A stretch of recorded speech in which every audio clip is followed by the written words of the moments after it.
Chair, honorable members of the jury.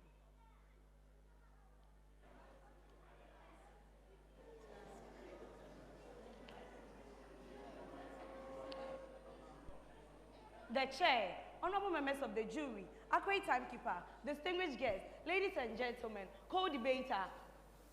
Good evening to you all. The motion before the House is, and I quote, the House rejects the 3 new taxes passed by the Parliament on quote, and I, Akosuah, stands against the motion. The Chair, before I proceed, I would like to define some terminologies from the above motion. Tax is the contribution to state revenue based on our income, says Article 68, Section 5 of the 1992 Constitution. The Chair, the 3 new taxes are the Excise Duty Amendment Bill 2022, the Income Tax Amendment Bill 2022, and the Growth and Sustainability Tax 2022. First and foremost, I believe my opponent here is fully aware that no country can be developed without taxes. Therefore, taxes are fair and efficient. The Chair, my opponent here may say that these taxes will sabotage businesses and cause unemployment, but I beg to differ. The notion behind these taxes is not to cut off businesses or cause unemployment, but to control the health-harming products of the country. As of 2020, the mortality rate was 0.3 deaths per thousand population. In 2022, it increased by 7.7 deaths per thousand population. These were caused by tobacco, sweet beverages, and processed foods. Furthermore, the Parliament introduced these taxes to bring back the economy back on its feet. Therefore, I will tell my opponent here to channel her energy on how taxes will be of good use rather than to put up a political agitations. The Chair, I will support my argument by quoting Professor Nana Opong, the president of Distinguished Scholar of Africa. He said in his book entitled, "Authority is the fifth product of production." And I totally agree with him, because no country can be developed without taxes. I will end by saying that no one will want to be paying taxes except a patriotic citizen. Let's remember our roads, hospitalities, and educational facilities are facets of tax mobilabilities. The Chair, honorable members of the jury, ladies and gentlemen, I want to appeal to my co-debater not to put up a chameleon-like debate, but rather do what it says. Thank you.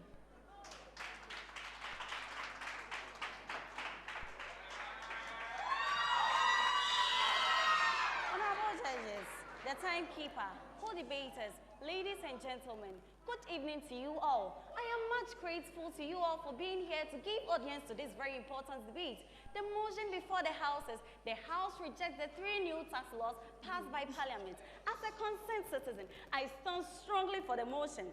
First of all, taxation is when a government imposes levies on its citizens and businesses with the aim of generating revenue. These new tax laws are the Income Tax Amendment Law, which is imposed on the income generated by businesses and individuals of a country. The Excise Duty Amendment Law, which is imposed on selected products like alcoholic beverages and petroleum products. The Growth and Sustainability Amendment Law, which is imposed on specified businesses such as upstream oil and gas companies and banks.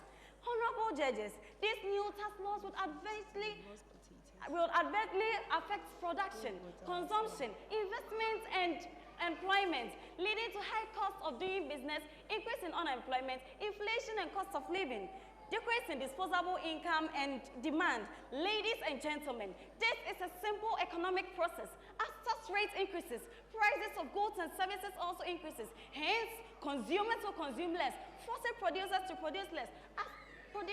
As production decreases, workers are laid off, resulting in unemployment. According to the Guta president, as we speak, there are as many as 14 taxes imposed on imported raw materials and 13 on petroleum products. The excise duty amendment law would collapse businesses because businesses are already dealing with problems such as high cost of water and electricity, and the implementation of these laws would increase their cost of doing business and will collapse many, especially small-scale businesses.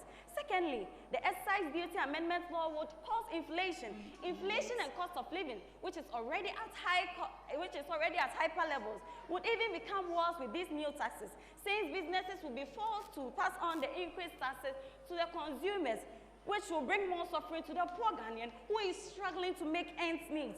This is never fair. Thirdly, on the side of the Growth and Sustainability Amendment Law, in instances where companies fail to pass on the increased taxes to consumers, they will decide to reduce the cost of production by downsizing their labor, which will further worsen unemployment rates in our country and its associated problem. While unemployment rate is already at 13.9% without these laws. Lastly, the imposition of the Income Tax Amendment Law will reduce the disposable income of the individuals, especially the poor population of our country. Their purchasing power and ability to acquire necessities, comforts, and luxuries will fall. This will reduce their consumption and therefore their ability to work and save. Honorable judges, ladies and gentlemen, with these solid points that I have raised and others that time did not permit me to raise, I advise the government to generate revenue through tourism and activating of the toll booths and focus on production in our country in order to help our country. Thank you.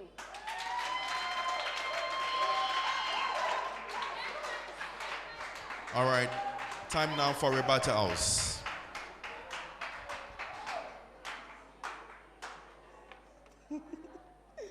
Since my opponent here thinks we are in the olden days, my co-debater is arguing why we have taxes and we are bringing up these new taxes. Let us not forget that these new taxes are some of the creative way of creating revenue internationally instead of always borrowing from international communities. You know that we are always borrowing from international communities. We don't have to be borrowing from international communities. That means we have to make our own taxes to get funds so that we can cater for the country, not to be borrowing money from other countries. Thank you.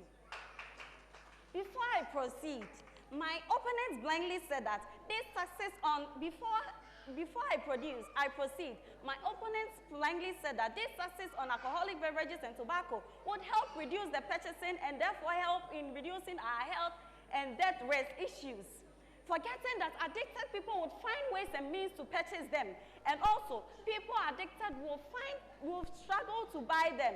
Others will also go in for weed, apathesia, and trauma, which are also dangerous, as well as the tobacco.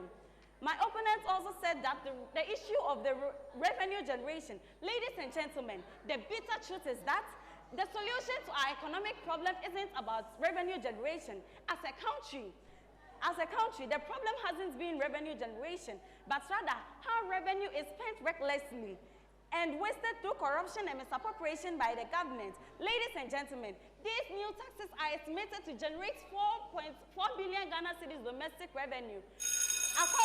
Thank you.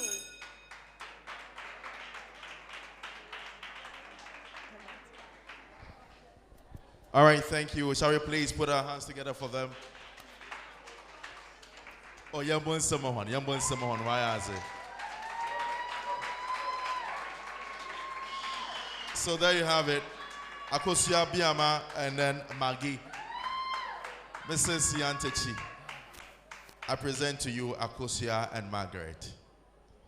All right, Akosuah and Maggie. I think now you really appreciate the work of parliamentarians when they go in there to do their debate. And I really enjoyed what you put up. I like the confidence that both of you brought across in knowing what you have, and the details that you have to put in so short a period of time. Now, when it comes to Maggie, I got more facts or more research, if I should put it that way, than I got from the other side. But then, for this short period of time to put so much together, I can really appreciate what Akosuah, what you also did. Kudos to both of you. You did very well. And hey, let's hope for the best. Right, thank you very much. Let's appreciate Mrs. Yanchachi. Now, if you want to sustain these ladies in the competition, star 800 star 567 hash. Now, for Akosuah, her code is 2, the number 2. And for Margaret, her code is the number 17. Right, ladies, thank you very much.